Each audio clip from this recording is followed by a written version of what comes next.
Deus é o herói. Tudo começa involuntário, você não planeja, né? Muita coisa você nem imaginou que a sua vida ia. E a vida mesmo também, totalmente imprevisível. Olá, eu sou a professora Priscila Vasques. Eu sou a professora Rita Barbosa. Meu nome é Gabriel Arcanjo Santos de Albuquerque, sou professor do curso de Letras de Língua Portuguesa. Meu nome é Jean Santos, sou professor de literatura, sou escritor. Eu vim fazer o curso de Letras em 1986, mas tem uma história que eu gosto de contar para os meus amigos que é mais ou menos assim. No extinto Vivaldão, o estádio de futebol, a UFAM recebia ali os que iam se inscrever para prestar, à época, o exame vestibular. Não existia nem os processos seletivos como nós os conhecemos hoje.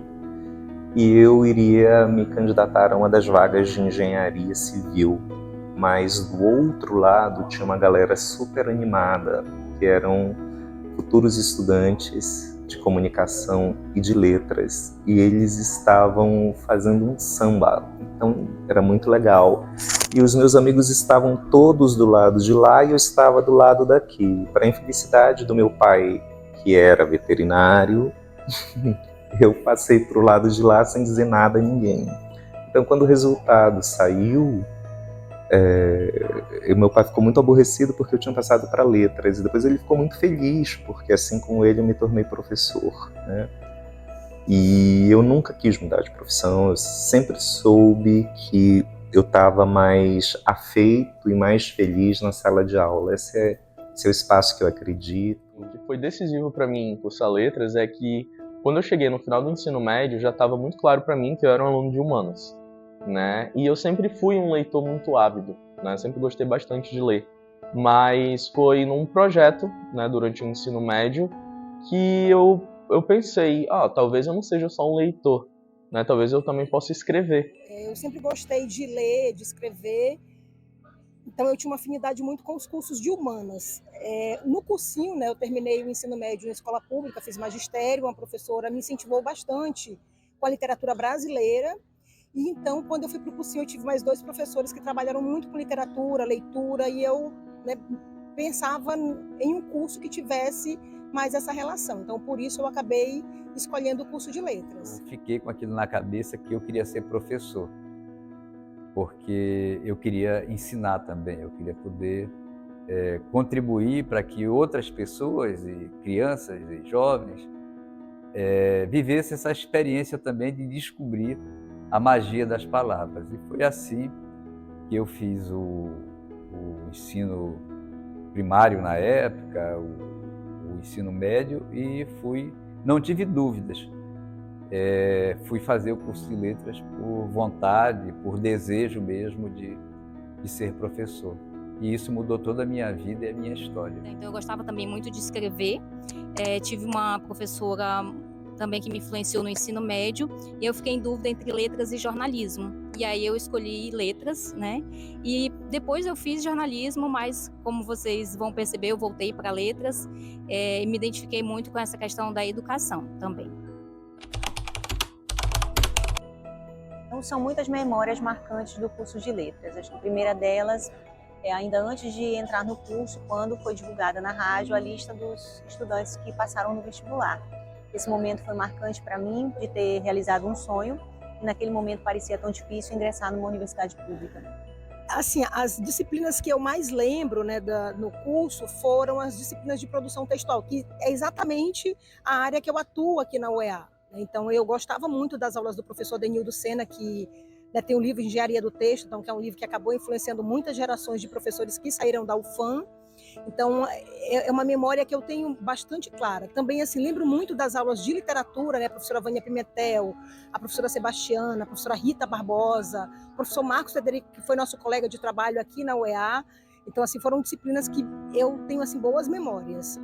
A nossa aula da saudade, foi muito marcante para a nossa turma também, com a presença dos nossos queridos professores na época, a professora Denildo Sena, o professor Marcos Frederico Kruger, a professora Evânia Pimentel, né, professores muito queridos nossos. Então, nós produzimos uma peça de teatro do texto do João Cabral de Melo Neto, né, Vida Severina, e nessa peça eu fazia uma dos Severinos, né, nós dividimos as falas dos Severinos para cada aluno. Foi com a professora Vânia Pimentel, essa peça, na disciplina de brasileira, né, de literatura brasileira, e acho que foi muito marcante para a gente. Eu lembro de aulas absolutamente magníficas, excelentes. Eu lembro com muito carinho de professoras e professores que não estão mais conosco, ou porque já se aposentaram, ou porque buscaram outros destinos, ou porque foram embora desta vida. Eu lembro das magníficas aulas sobre leitura de narrativa da saudosa Artemis Veiga. Eu lembro das aulas sobre Fernando Pessoa e sobre José Saramago, da professora Berenice Coroa de Carvalho. Eu lembro das excelentes aulas de análise sintática, professor Valente. Eu lembro das magníficas aulas de produção textual de Odenildo Teixeira Sena. Há muita memória, assim, não tenho como dizer todas as pessoas que foram tão importantes e tão essenciais para a minha formação no curso. É uma memória, portanto, que não é uma, são várias. Eu posso contar várias histórias sobre essas aulas e sobre o que essas pessoas ensinaram. A minha maior memória do curso de letras é, portanto, a minha formação dentro do curso de letras. Assim, falando como um menino amazonense cujos pais nunca tiveram muito recurso. Eu sempre senti que, enquanto amazonense, nós tínhamos certas limitações. Né? A gente tem aquela que... muito cedo, já no final do ensino médio, para o começo do ensino superior, a gente começa a enxergar as limitações do Estado. Né? A gente começa a perceber a nossa situação geográfica, a nossa situação econômica e política com relação ao país. E eu percebi que me faltavam horizontes. Né? O Amazonas ele enfrenta esse obstáculo de ainda ser um estado isolado. E aí até que essa mesma professora, a professora Cássia, ela parecia que ela tinha um prazer em me provocar. Né? Eu produzi um artigo para uma disciplina de literatura amazonense. A professora Cássia leu, não era a disciplina dela, mas a professora Cássia leu, e ela perguntou: vai ter um evento em Fortaleza, tu não quer inscrever? E aí mais uma vez, eu disse sim, depois eu pensei como eu faria. Então, foi um momento que eu usei, na época eu era bolsista na reitoria, e aí eu comecei a economizar recursos para ir para Fortaleza apresentar um trabalho, e esse sair para apresentar é uma experiência mágica, né? Porque você conhece outros lugares, você conhece outras pessoas, você conhece pessoas que falam a mesma, eu não diria a mesma língua, né? Mas você percebe que o seu nicho ele é muito maior. Então, quando eu estava no ensino médio, viajar para mim não era uma possibilidade. E aí, como teve essa provocação no curso, leve seu trabalho para outros lugares, mostre para outras pessoas, escute outras pessoas, né? Para mim foi mágico, né? Então, por conta dessas experiências com a literatura, por conta dessas experiências com a academia, eu conheci lugares que eu só sonhava, né? Então foi uma grande expansão para mim, né? Então esses avanços, quando se pergunta qual é um momento marcante, é difícil dizer, porque todas as vezes que eu sentia que o curso estava me levando para frente foi um desses marcos, né? Então teve a Jornada da Residualidade em Fortaleza, né? Teve a Feira de Literatura Fantástica em Porto Alegre, e tudo isso durante o meu período da graduação. Quando eu cheguei no mestrado, isso expandiu ainda mais, porque na graduação eu me considerava um pesquisador. Eu não me considerava um pesquisador. Né? Eu lembro que foi outra professora, a professora Grace, numa bela noite, uma bela aula de latim, tarde da noite, eu já estava no ápice do cansaço, me perguntando o que eu estou fazendo, né, E ela para a aula do nada, olha pra mim e fala: já pensou em fazer mestrado? E eu nunca tinha considerado, né? Nunca achei que fosse pra mim. E aí, quando uma professora do nada enxerga algo em você que talvez você não enxergue, e aí, quando ela fez essa pergunta, eu respondi não. E ela continuou a aula. Eu fiquei... alguma coisa foi mexida, né? Esse foi um desses momentos, né, que decidiram que eu poderia ir pra frente, eu poderia ir além. Então, para mim, o curso de letras foi muito importante, foi fundamental, porque lá eu tive a oportunidade de estudar com professores que foram significativos na minha vida, na minha formação, como é o caso da Artemis Veiga, da Neide Gondim, Paulo Graça, professor Valente, professor Carlos Eduardo. Eu tive muita sorte de ter esses grandes mestres como, vamos dizer assim, não só professores, mas como grandes referências da minha jornada, né?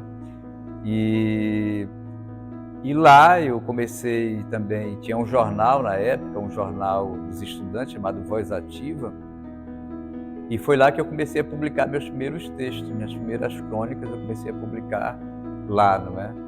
Imagina, né? Eu publicava junto com Paulo Graça, que era, para mim, é o maior intelectual que essa terra já teve, né? Infelizmente morreu muito cedo, e um grande professor, né? Estudar com Paulo Graça era uma coisa indescritível, né? Então, lá também, com Marcos Frederico, que foi o mestre de todos nós, eu tive oportunidade de estudar a literatura do Amazonas, que se produzia no Amazonas, numa época que os livros não existiam, estavam esgotados. O Marcos mimeografava na época, xerocopiava textos para levar para a gente ler na sala de aula. E foi dessa experiência que surgiu a ideia, eu fiquei com aquilo na cabeça, e quando eu encontrei o Isaac, que tinha fundado a livraria, e me propôs a gente criar a editora, a Valer na época, a primeira ideia que eu tive foi reeditar os grandes livros da literatura do Amazonas, e foi assim que eu me tornei editor, né? Então eu fui pesquisar os livros. Como na época era difícil conseguir esses livros aqui, tivemos que viajar para São Paulo, visitar sebos, Rio de Janeiro, tive que ir ao Rio de Janeiro para pesquisar em sebos que tinham lá na época, na Biblioteca Nacional, até no Arquivo Nacional nós fomos atrás dessas obras de autores amazonenses, ou que publicaram no Amazonas, que estavam esgotados, como é o caso do Simar. Eu fui consegui uma cópia do Simar no Arquivo Nacional. O livro do Maranhão Sobrinho, Papéis Velhos, eu tive que entrar em contato com a Academia de Letras de Barra do Corda, no Maranhão, para conseguir uma cópia muito ruim na época, que eu tive que ler esse livro do Maranhão Sobrinho com a lupa ali para saber qual era a palavra, que não dava para identificar algumas palavras. Então, na verdade, esse meu trabalho como editor e, sobretudo, a publicação dos grandes livros da literatura, da história da Amazônia, foi um trabalho de arqueologia, né? Então, veja como o curso de letras tem relação com esse trabalho editorial que foi feito na época da criação da Valer e que continua sendo feito até hoje, não é? Foi a decisão máxima, foi o projeto, né? Foi o projeto do ensino médio. Não diferente de qualquer outro adolescente, eu estava procurando um propósito, né? Estava procurando um caminho, não estava encontrando. E quando vem essa professora de língua portuguesa e fala: e se vocês escrevessem? Né? E se fossem vocês os escritores? O que vocês acham disso? Então foi uma proposta que apelou, né? Teve um apelo comigo e foi quando eu comecei. E aí, seguindo pelo curso de letras, na verdade foi uma sucessão de felizes acasos, né? No curso de letras existia um projeto chamado Em Linguagens, e que eles estavam cientes que eu escrevia por conta de uma matéria que saiu sobre o projeto, né? Que eu participei durante o ensino médio. E aí o N Linguagens, né, a convite da professora Cássia, que era coordenadora na época, ela, olha, eu sei que você escreve, a gente vai participar dessa feira de livros. Você não quer fazer um lançamento lá? Aí eu falei, sim. Só que eu não tinha nada pronto. Eu não tinha livro, né? Eu só tinha os experimentos, os experimentos com contos que eu escrevia. E aí eu decidi juntar tudo isso e, né, fazer empréstimos e torcer pelo melhor. Né? Eu tinha a esperança de publicar alguma coisa só ao final do curso de letras. Mas aí apareceu essa oportunidade já no meu 3º período.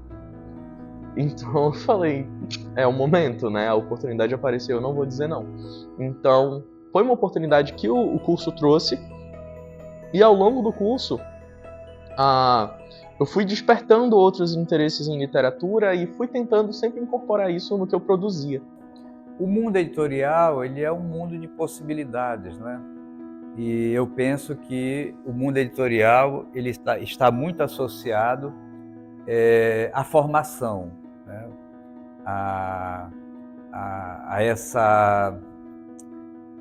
A leitura. Um editor, para ser um bom editor, ele tem que ser um grande leitor, não é? Ele tem que ter consciência da importância dos livros, da importância da leitura, da importância da cultura para a vida da sociedade, né? Desde o surgimento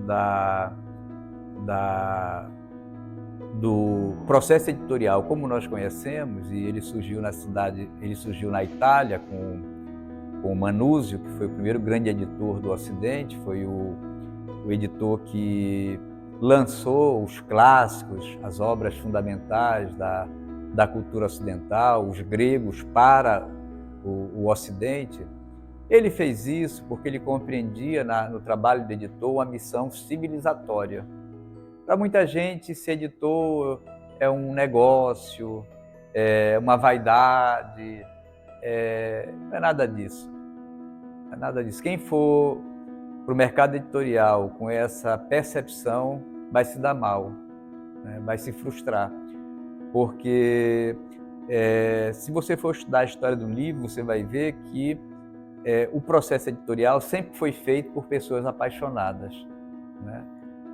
Pelo menos os que se destacaram, eles se tornaram editores porque eles pensavam, eles tinham um projeto de conhecimento, eles tinham um projeto de cultura, eles queriam contribuir para o processo de formação do povo, eles queriam contribuir para mudar as percepções na sociedade, eles queriam contribuir também para manter a memória da tradição viva e, ao mesmo tempo, fomentar os novos talentos, né, que surgem o tempo todo, né? É surpreendente isso. Isso que é bonito na literatura, porque a literatura é como a vida, ela está sempre se renovando. Então você tem os autores que já têm um lugar na cultura, na sociedade. Isso não é ruim, isso é bom, e isso é fruto do esforço que eles fizeram, né? Agora, o que é bonito em tudo isso? É que estamos sempre sendo surpreendidos. De onde você menos espera, de repente surge ali um autor que surpreende todo mundo. Uma pessoa que escreve um livro que, como é que ela conseguiu escrever esse livro tão bom, tão consistente?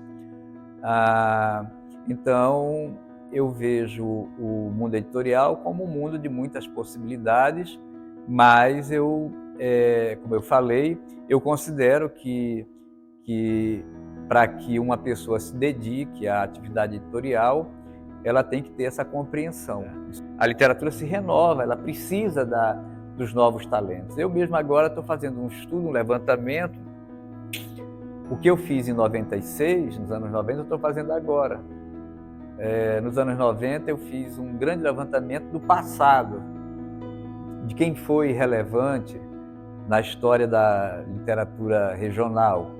E hoje estou fazendo o levantamento de quem está produzindo. E eu estou surpreendido, porque eu passei muito tempo um pouco longe do dia a dia da literatura que se faz hoje e me surpreendi de identificar inúmeros escritores e escritoras sensíveis, criativos e, o mais importante, com qualidade literária.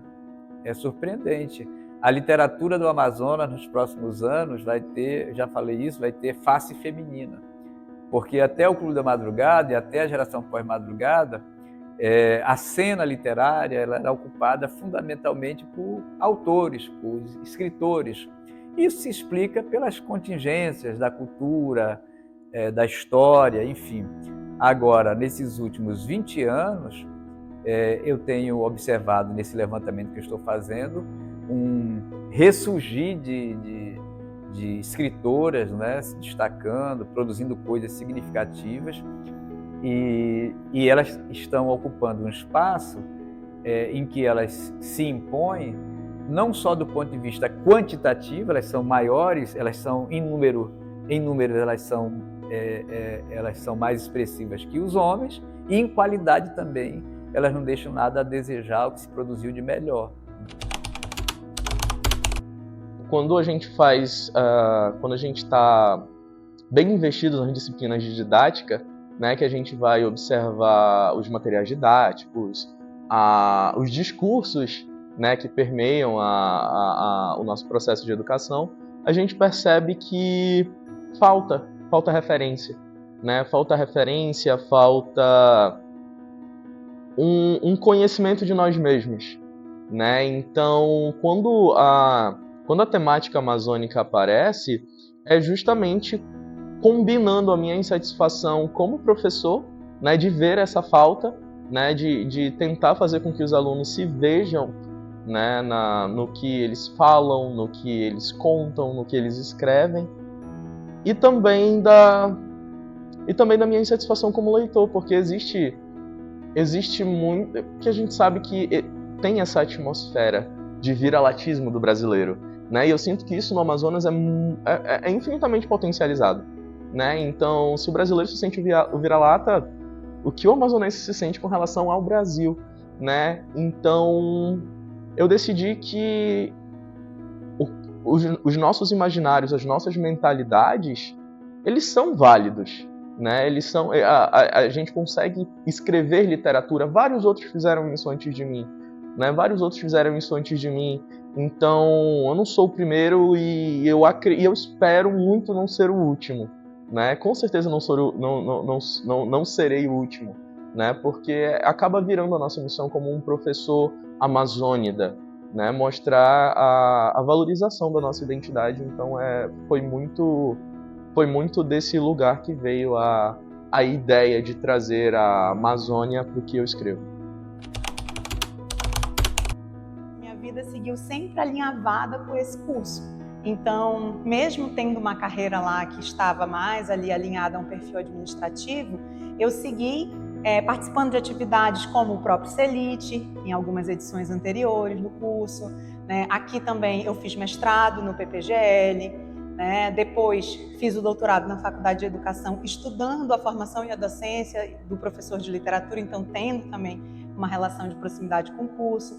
Eu também trabalhei como professora substituta em diferentes períodos de tempo. Então, essa relação, embora eu tivesse uma carreira lá, ela sempre permaneceu existindo, né? Até que, em 2023, eu tive a oportunidade de voltar em definitivo para casa, né? Aí agora como professora do quadro efetivo de professores desse curso, né? Onde eu me formei, eu digo, não só no sentido de formação profissional, mas eu me formei como um sujeito no mundo, né? Então, assim, a minha história ela é diretamente relacionada com essa história que eu construí aqui. Então, aqui eu aprendi a ser pesquisadora, a pesquisadora que eu me tornei, a professora que eu me tornei, eu aprendi a ser pessoa, né? Gosto muito de lembrar nessa história, nessa trajetória que comecei na iniciação científica, né? Nesse processo de entender melhor o que é essa caminhada com a literatura. E a professora Rita Barbosa, que foi a minha professora de iniciação científica e de quem assim eu tenho muito orgulho de ter sido a primeira orientanda da vida, é hoje a professora que eu substituo, né, na carreira docente. Eu fiz o curso de letras em 1981, terminei em 1985. Na sequência fiz algumas especializações aqui em língua portuguesa. Desde o terceiro período eu já comecei a dar aula na rede estadual de ensino, porque naquele momento era possível selecionar, não é? Não havia ainda as práticas de ensino e os estágios, não é? Elas eram teóricas e o governo do estado tinha essa abertura, não é? Então eu começo a lecionar no terceiro período aqui numa escola do Coroado, Reinaldo Thompson, e sempre por causa da escola havia sempre algum vínculo meu com o curso de letras, em especializações que eram feitas pelos professores no horário da noite, geralmente, tá? Então, depois eu fiz mestrado, fiz na USP o mestrado. Quando eu retornei, eu comecei a trabalhar no curso de letras como professora substituta. E depois de um tempo houve o concurso, não é? E eu já entrei como professora do magistério superior, já como cargo efetivo, não é? Como professora efetiva. Então, aí a minha contribuição, não é, para o curso foi lecionar teoria literária, literaturas e orientar em iniciação científica, orientar em monitoria, não é? Eu concentrei muito mais, além da sala de aula, né, do ensino, a monitoria, orientação de monitoria e orientação de iniciação científica, que eu acho também é muito importante nessa área, no nosso curso de um modo geral, que prepara tanto pesquisadores, não é, ou torna o professor que vai para o estado, no município, mais amadurecido na questão da literatura, não é? Para saber lidar bem com a literatura, divulgar essa literatura para o seu público de alunos. E também é importante a iniciação científica, porque o aluno que tem interesse em fazer carreira no magistério superior já começa a ter alguma orientação, alguma maturidade nesse sentido. O curso de letras ele tem o papel vital de nos ensinar, né, nós, professores em formação, a formar leitores, né, a fazer com que as crianças gostem de ler, né, parar de usar a literatura como punição. Te peguei conversando, você vai ler o trecho, né, fazer com que nós encaremos o nosso fazer pedagógico também com paixão, né? Então a gente precisa, porque como eu posso fazer alguém gostar de ler se eu não gosto de ler, né? Porque afinal eu acredito que o primeiro professor é o exemplo. Então, que livros a gente tem levado para a sala de aula? Que livros a gente pode levar? Mais importante, como nós levamos esse livro? Porque durante o meu percurso em letras ficou muito claro quais eram as problemáticas, mas em poucos momentos a gente teve ideia de métodos para lidar com essas problemáticas. Então, eram problemas que sabíamos que existiam, mas como resolvê-los? Né? Como é que a gente pensa em método? Pensar em metodologia foi algo que só veio no mestrado, né? Então, acredito que o papel do curso de letras é sim reconhecer as problemáticas, óbvio, esse é o primeiro passo, mas também que nós nos responsabilizemos por construir metodologias e reproduzir metodologias. Acho que alguns dos professores mais incríveis que eu tive durante o curso, eles deixavam muito claro que as metodologias que eles traziam para a sala de aula não era propriedade deles, era justamente para ser socializado. Não, copiem, usem, né? Espalhem, dá certo, funciona, usa. Né? Porque o objetivo não é dizer que o método é meu e você não pode usar.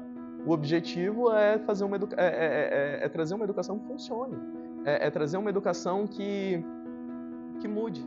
Então, assim, essa entrada no curso superior, ela é uma experiência desafiadora, né? Porque a gente é acostumado com uma outra realidade. Então, na sala de aula, na educação básica, normalmente a gente só trabalha com ensino, e aqui a gente tem esse envolvimento com pesquisa, extensão, orientação, né, de TCCs, iniciação científica. Então, é um desafio muito grande, e a universidade também consome um tempo muito grande da gente, né, com essas atividades para além da sala de aula. Então, assim, é uma atividade que é bastante enriquecedora, diferente da experiência que eu tive com a educação básica, né? Para além do que a gente já fazia lá na educação básica. O curso de Letras Língua Portuguesa está em um contexto muito diferente. Nós éramos um curso que ficava dentro do extinto ICHL em um corredor muito pequeno, com salas de professores e uma infraestrutura muito pequena. A gente está hoje em um prédio com 3 pisos, não é? Seguramente com mais de 20 salas, e buscando um novo prédio. Estamos esperando há muito tempo. Eu tenho esperança de que o empenho da gestão, seja ela superior, seja ela a gestão da própria Faculdade de Letras, assumam esse compromisso de entregar para a comunidade de estudantes, para a comunidade acadêmica, de professores, para servidores, esse prédio, para falar da infraestrutura, mas também o nosso modo de entender como os cursos de letras funcionam, os vários cursos, mudou. Tanto é que os planos, os projetos pedagógicos dos cursos mudaram, né? E a maneira também de a gente dar aula mudou. O mundo avançou. A gente está num tempo de inteligência artificial, de plataformas digitais, do uso dos celulares, como vocês estão usando nesse momento. Isso muda a maneira da gente entender o mundo. Eu sou de uma época em que a gente digitava assim, e vocês digitam assim. Eu acho isso magnífico, esquisito, e é mais do que digital, né? Eu acho. Esse tempo, essa diferença é outra coisa, eu acho. Se a gente considerar que as tecnologias têm um papel absolutamente central no mundo de hoje, e para bem e para mal, né? As tecnologias definem que a expressão das pessoas no mundo, no campo democrático ou não, mas digamos num campo político, é absolutamente imersiva e assertiva. Isso muda a cabeça das pessoas. A gente tem uma ultradireita que pode ascender no mundo, ou nós temos essas plataformas e temos esses meios tecnológicos para não permitir que isso aconteça. Eu estou no campo político e humano de quem não quer permitir que essas formas de poder que suplantam a democracia e o direito à diversidade, o direito a crer no que você precisa crer e a ser quem você cresçam. Eu quero acreditar que o mundo é melhor sendo diverso, que o mundo é melhor com as tecnologias calmas e que promovem o entendimento entre as pessoas e um campo de discussão mais ético e mais humano. Eu quero acreditar que no futuro haverá salas de aula com conforto, com humanidade, e que professores e professoras continuarão a ser necessários. Sim, tecnologia é muito bom e muito legal, mas gente é melhor. Então a gente vai vendo que o curso ele constrói histórias que são para além das histórias formativas. O que eu espero para os próximos anos desse curso é que a gente siga construindo histórias, né, dessa natureza, né? Histórias como essa que eu pude construir aqui, que a Rita construiu aqui, e tantos outros colegas que também são egressos. Hoje eu tenho os meus orientandos de iniciação científica, de mestrado, de trabalho de conclusão de curso, de monitoria, e eu espero poder construir com eles também essa mesma história, que algum dia a Rita e todos os outros professores, meus colegas hoje, que são parte do meu processo formativo, construíram comigo. Então, viva o curso de letras e que venham muitos e muitos outros anos.